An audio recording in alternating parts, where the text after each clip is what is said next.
نہیں ہوا ہے تو ایسا شخص بھی صحابی نہیں ہے۔ صحابی وہی ہے جس نے رسول اللہ صلی اللہ علیہ وسلم سے ایمان کی حالت میں ملاقات کی ہو اور پھر ایمان ہی پر اس کا انتقال بھی ہوا۔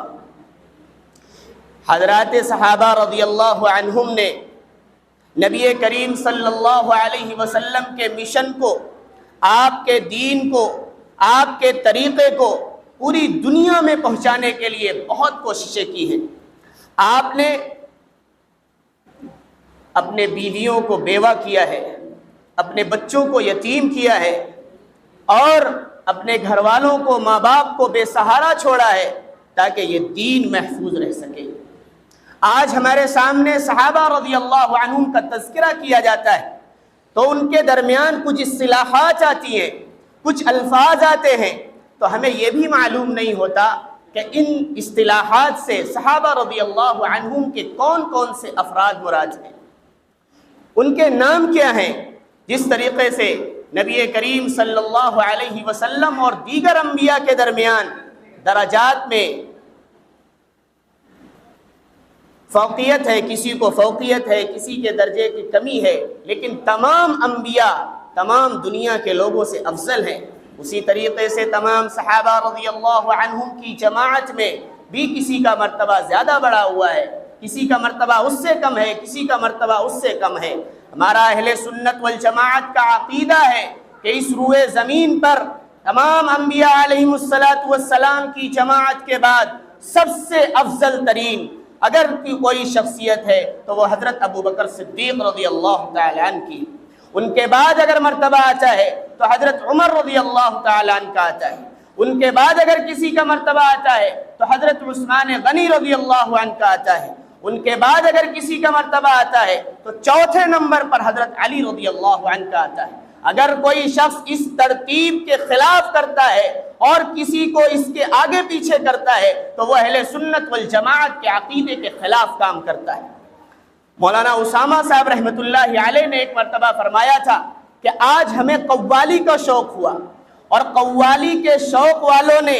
ہم سب کو قوالی کے نام پر ایک مصرع دیا اور ایک جملہ بتلایا، اور ہم میں سے ہر شخص نے بلا سمجھے بلا سوچے اس کو عام کیا، اور سب نے اپنی زبان سے اس کلمے کو دہرایا، اس جملے کو دہرایا۔ وہ جملہ انہوں نے اپنی تقریر میں کہہ کر بتلایا کہ دمادم مست قلندر علی کا پہلا نمبر۔ اور پھر انہوں نے کہا کہ آج قوالی کے شوقین نے قوالی گائی، لیکن اس نے یہ بھی نہیں سمجھا کہ وہ حضرت ابو بکر رضی اللہ عنہ کے اوپر تبرہ بک رہا ہے، گالی بک رہا ہے، برا بھلا کہہ رہا ہے، کیونکہ اہل سنت والجماعت کے عقیدے کے مطابق حضرت ابو بکر صدیق رضی اللہ تعالیٰ عنہ بلا فصل خلیفہ ہیں، یعنی نبی کریم صلی اللہ علیہ وسلم کے بعد سب سے پہلا نمبر حضرت ابو بکر صدیق رضی اللہ عنہ کا آتا ہے۔ لیکن ہم قوالی میں مست ہیں اور ہم نے حضرت علی رضی اللہ عنہ کو جن کا مقام چوتھے نمبر پر تھا پہلے نمبر پر کر دیا۔ اس لیے ہمیں ان کے صحابہ کے متعلق جو عقیدے ہیں ان کو سوچ سمجھ کر نہیں معلوم ہے، علماء سے جانکاروں سے پوچھ کر اس کے مطابق عقیدہ رکھنا چاہیے۔ حضرت ابو بکر صدیق رضی اللہ تعالیٰ عنہ کی جو خلافت ہے وہ اجماع سے ثابت ہے۔ اگر کوئی شخص جیسے شیعہ حضرات نے ہمارے سامنے بہت ساری باتیں پیش کی اور ہم میں سے بہت سارے لوگوں نے اس کو قبول بھی کیا، اور ہم جانتے ہیں اور ہم یہ سمجھنے بھی لگے کہ حضرت ابو بکر صدیق رضی اللہ تعالیٰ عنہ نے جو خلافت کا منصب تھا اسے غصب کر لیا، نعوذ باللہ۔ بلکہ ایسا نہیں،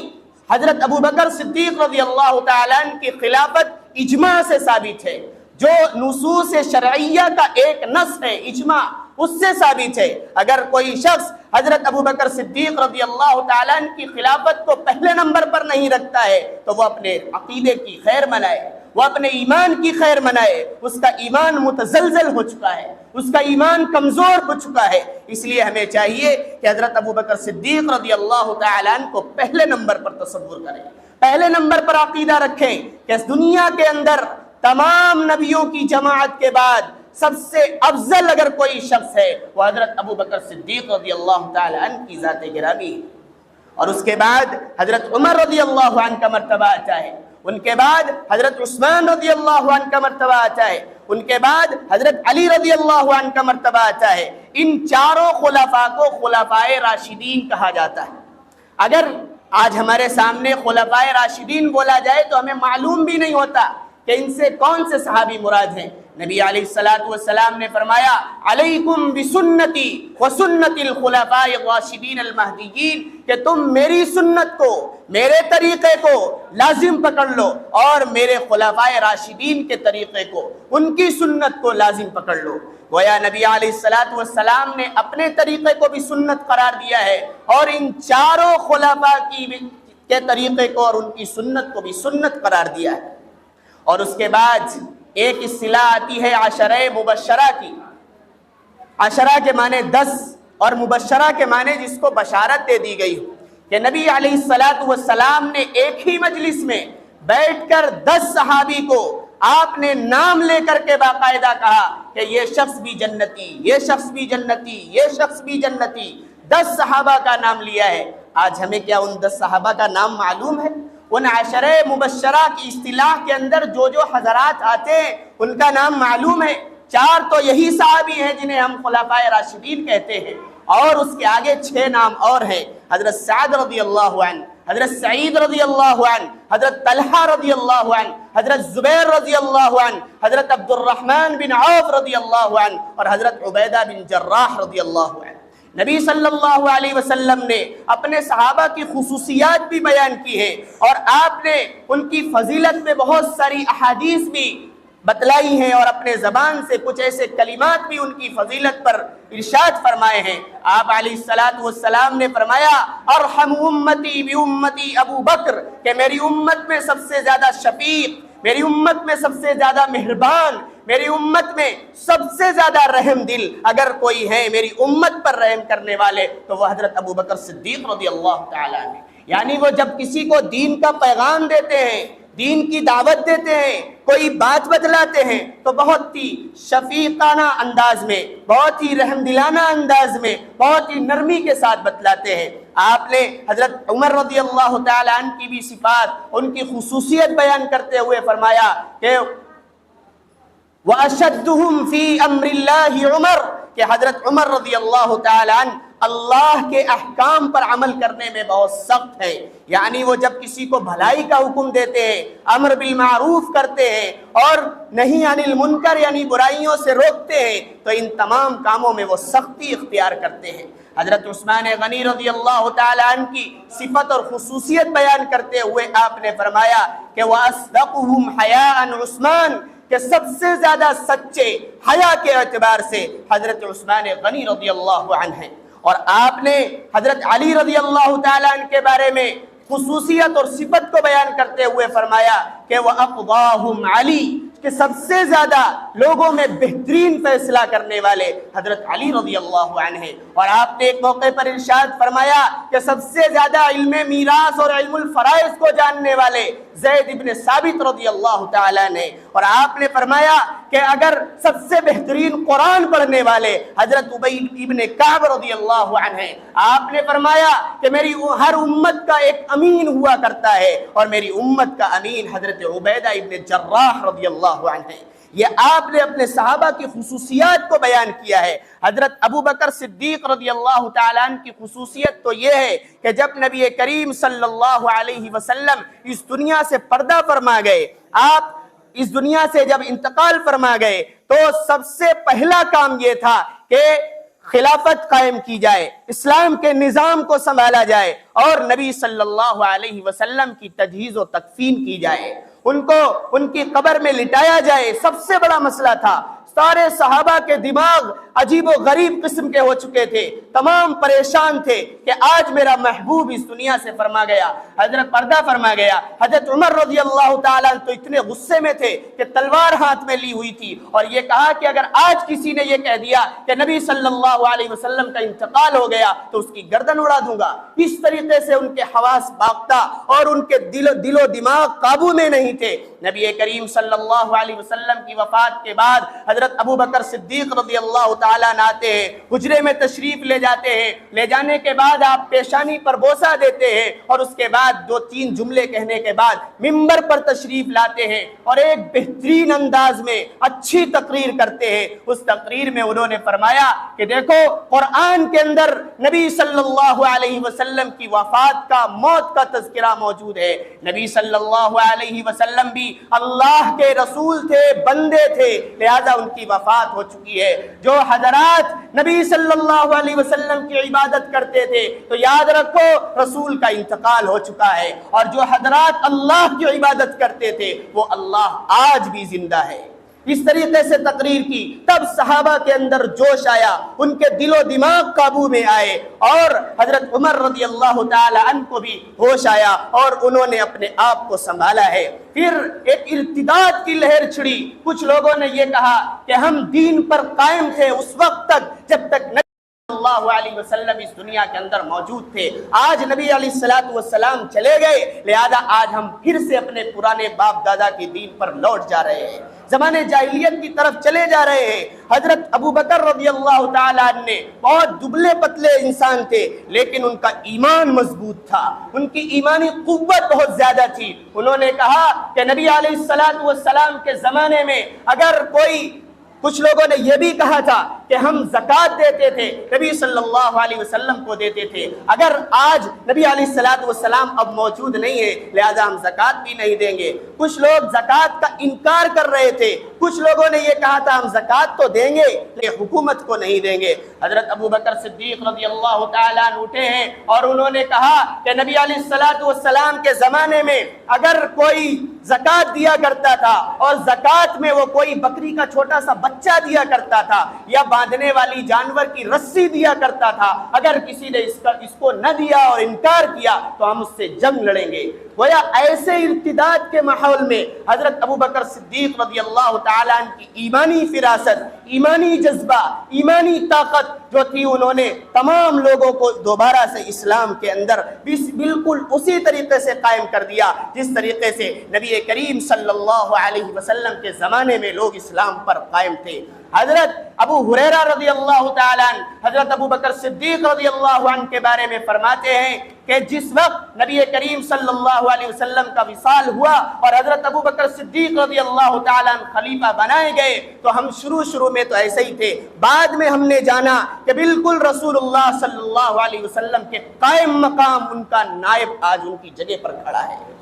ایک صحابی حضرت عبداللہ ابن مسعود رضی اللہ عنہ وہ فرماتے ہیں کہ نبی کریم صلی اللہ علیہ وسلم کے بعد سب سے پہلے جب حضرت ابو بکر صدیق رضی اللہ عنہ خلیفہ بنائے گئے تو ہم نے شروع میں تو انہیں ناپسند کیا تھا، لیکن بالکل اخیر زمانہ جب آیا تو ہم ان کو بغیر پسند کیے ہوئے، بغیر ان سے محبت کیے ہوئے نہیں رہ سکے، کیونکہ ان کی ایمانی فراست بہت ہی الگ تھی، ان کا ایمانی جذبہ بالکل الگ تھا۔ انہوں نے نبی کریم صلی اللہ علیہ وسلم کے مشن کو، جہاں تک ان کی حکومت تھی، ان کی حکومت کا زمانہ بہت تھوڑا ہے لیکن اس زمانے میں انہوں نے بہت سارے کام کیے۔ حضرت عمر رضی اللہ تعالی عنہ نے بھی اپنے دور خلافت میں وہ عادلانہ اور وہ انصاف کا مثال قائم کی ہے جو آج تک رہتی دنیا اس مثال کو پیش نہیں کر سکتی۔ آج بھی قاصر ہے کہ ویسی مثال پیش کر دے۔ آپ رات کے اندر پہرے لگایا کرتے تھے اور یہ فرماتے تھے جس رعایا کا بادشاہ نگرانی کیا کرتا ہے اس کی رعایا سوتی ہے اور اس کا بادشاہ جاگتا ہے۔ کیا آج ہمارے ماحول میں یہی ہے کہ آج رعایا خوشحال ہو اور بادشاہ اپنی اس رعایا کی خبرگیری کے لیے، اس کی ضرورتیں پوری کرنے کے لیے، اس کی حاجت پوری کرنے کے لیے پریشان نظر آتا ہو؟ ایسا نہیں، انہوں نے تو یہاں تک کہا کہ اگر کوئی ظالم کو چھوٹ دے دے تو وہ مظلوم کے اوپر ظلم کر رہا ہے، لہذا ظالم کو سزا ملنی چاہیے۔ اور انہوں نے ایک جملہ بہت ہی تاریخی کہا تھا جو آج کے تمام حکمرانوں کے لیے، آج کے تمام عہدیداروں کے لیے بہت بہترین سبق ہے۔ انہوں نے فرمایا کہ اگر دریائے فرات کے کنارے پر کوئی کتا مر جائے تو مجھے ڈر اور خوف ہے کہ کل قیامت کے دن اللہ رب العزت والجلال مجھ سے سوال کر لے کہ اے عمر تمہاری حکومت میں یہ کتا کیسے مر گیا؟ کیا خوف تھا اللہ کا اور کیا جذبہ تھا اپنی رعایا کو، اپنے ماتحت لوگوں کی ضروریات پوری کرنے کا، ان کی حاجت پوری کرنے کا۔ حضرت عثمان غنی رضی اللہ تعالیٰ عنہ کے بہت سارے کارنامے ہیں، ان میں سے ایک کارنامہ تو یہ ہے کہ انہوں نے قرآن کریم کو پوری دنیا میں عام کروایا ہے۔ قرآن کریم 7 لہجوں میں نازل ہوا، انزل القرآن علی 7 احرف، کہ قرآن کریم 7 لہجوں میں نازل ہوا ہے۔ ہر قبیلے اور خاندان والا اپنے اپنے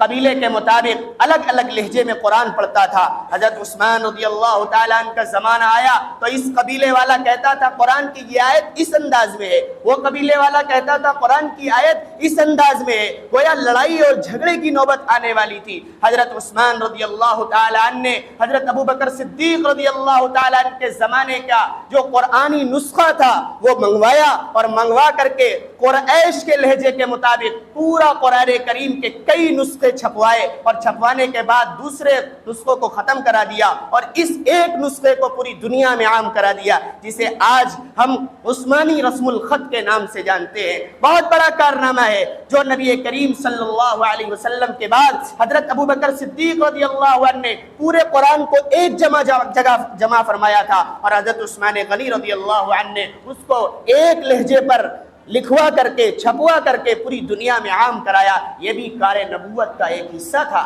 حضرت علی رضی اللہ تعالیٰ عنہ کی بھی بہت ساری خصوصیات ہیں، ان میں سے ایک خصوصیت یہ ہے کہ انہوں نے عربی گرامر فن نحو کی کتاب سب سے پہلے حضرت علی رضی اللہ تعالیٰ عنہ نے مدون فرمائی ہے، جس فن کو بغیر پڑھے کوئی عالم نہیں ہو سکتا، عربی گرامر نہیں جان سکتا، یہ حضرت علی رضی اللہ تعالیٰ عنہ کا کارنامہ ہے۔ حضرت ابو ہریرہ رضی اللہ تعالیٰ عنہ ایک صحابی ہیں جنہوں نے واقعی طالب علمی کا حق ادا کیا ہے، جو سپا کے چبوترے پر پڑے رہتے تھے، بہت غریب تھے، کچھ کھانے کو نہیں تھا، جو لوگ کچھ کھجور کی شاخیں لا کر ٹانگ دیتے تھے، کچھ کھجوریں دے دیتے تھے، وہی کھا کھا کر کے زندگی گزارتے تھے، اور اللہ کے نبی صلی اللہ علیہ وسلم کی احادیث کو یاد کرتے تھے، اور ان کی مجلس سے کبھی جدا نہیں ہوتے تھے، اس خوف سے کہیں نبی کریم صلی اللہ علیہ وسلم کی زبان مبارک سے کوئی کلمہ نکلے، کوئی جملہ نکلے، کوئی بات نکلے اور میں اس کو سن نہ سکوں۔ لیکن کند ذہن تھے، حدیثیں یاد کرتے تھے، یاد نہیں ہوتی تھی۔ ایک مرتبہ انہوں نے شکایت کی کہ اللہ کے نبی، میں آپ کی حدیثیں یاد کرتا ہوں لیکن مجھے یاد نہیں رہتی، بھول جاتا ہوں۔ نبی کریم صلی اللہ علیہ وسلم نے ان سے فرمایا کہ چادر پھیلاؤ، اور چادر پھیلا کر کے اپنے ہاتھ سے 2-3 بار اس طریقے سے چلو بھر بھر کے ڈالا اور کہا اس چادر کو سمیٹ لو، اور پھر انہوں نے اپنے سینے سے لگایا یا لپیٹا۔ پھر اس کے بعد فرماتے ہیں کہ میں کبھی کوئی حدیث نہیں بھولا۔ اور وہ صحابی حضرت ابو ہریرہ رضی اللہ تعالیٰ عنہ وہ ہیں کہ آج سب سے زیادہ نبی کریم صلی اللہ علیہ وسلم کی احادیث انہی سے مروی ہے۔ کیا صحابہ کرام تھے، نبی کی ایک ایک ادا کو، نبی کی ایک ایک بات کو انہوں نے محفوظ کیا ہے اور ہم تک پہنچایا ہے۔ آج ہمارے سامنے ان صحابہ رضی اللہ عنہم کے تذکرے موجود ہیں، آج ان کی سیرتیں موجود ہیں، آج ان کا محفوظ کیا ہوا قرآن ہمارے سامنے ہے۔ اگر اس صحابہ کی جماعت کو ہم درمیان سے نکال دیں یا ان کو ہم غلط ثابت کر دیں تو پھر ہمارے پاس دین کا کوئی حصہ نہیں آ سکتا، ہمارے پاس قرآن بھی نہیں ہو سکتا، ہمارے پاس نبی کی احادیث بھی نہیں ہو سکتی، کیونکہ یہ دین کا کوئی بھی چھوٹی سے چھوٹی بات، بڑی سے بڑی بات، یہ صحابہ رضی اللہ عنہم کی جماعت ہی ہے جس کے واسطے سے یہ تمام چیزیں ہم تک پہنچی ہیں۔ انہوں نے ایک ایک سنت کو ہم تک پہنچایا ہے، اور کیسا کردار پیش کیا ہے کہ جو اسلام کے اندر ہے۔ آتا ہے کیرل کے راستے میں کچھ صحابہ آئے تھے اور وہاں پر دودھ کی تجارت ہوا کرتی تھی، تو جو لوگ دودھ بیچتے تھے وہ دودھ میں پانی ملا کر بیچا کرتے تھے۔ جب صحابہ رضی اللہ عنہم نے دیکھا کہ یہ لوگ دودھ میں پانی کی ملاوٹ کر کے دودھ بیچتے ہیں تو انہوں نے بھی دودھ کا کاروبار شروع کیا ہے، جانور پالے ہیں، خالص اور پیور دودھ لوگوں کو دیا ہے۔ کسی کہنے والے نے کہا ہے کہ آج تو پانی کی ملاوٹ کے ساتھ دودھ کی تجارت ہو رہی ہے، اس کا کاروبار ہو رہا ہے، تم لوگ کیسے لوگ ہو کہ پیور اور خالص دودھ دیتے ہو؟ انہوں نے کہا ہے کہ نبی کریم صلی اللہ علیہ وسلم نے جو اسلام ہمیں دیا ہے اس میں دھوکہ دھڑی حرام ہے، اس میں ملاوٹ حرام ہے، لہذا ہم خالص اور پیور دودھ ہم بیچیں گے۔ یہی میرا دین کہتا ہے، یہی میرا اسلام کہتا ہے، یہی میرا مذہب کہتا ہے۔ اسی کی بنیاد پر اس مذہب کی اور اس دینداری اور پاسداری کی وجہ سے جانے کتنے لوگوں نے ان کے ہاتھ پر اسلام کو قبول کیا ہے۔ آج ہم بھی تو رسول اللہ صلی اللہ علیہ وسلم کے نام لیوا ہیں، آج ہم بھی تو انہی کی سیرت پڑھنے والے ہیں، آج ہم بھی تو انہی کی ماننے والے ہیں، لیکن ہمارا کردار دیکھ کر کوئی ایمان لانے کے لیے تیار نہیں ہے۔ آج میں علماء کی موجودگی میں ذمہ داری کے ساتھ کہوں کہ اگر صحیح سے ہمارا کردار لوگوں کے سامنے آ جائے تو لوگ ہمارے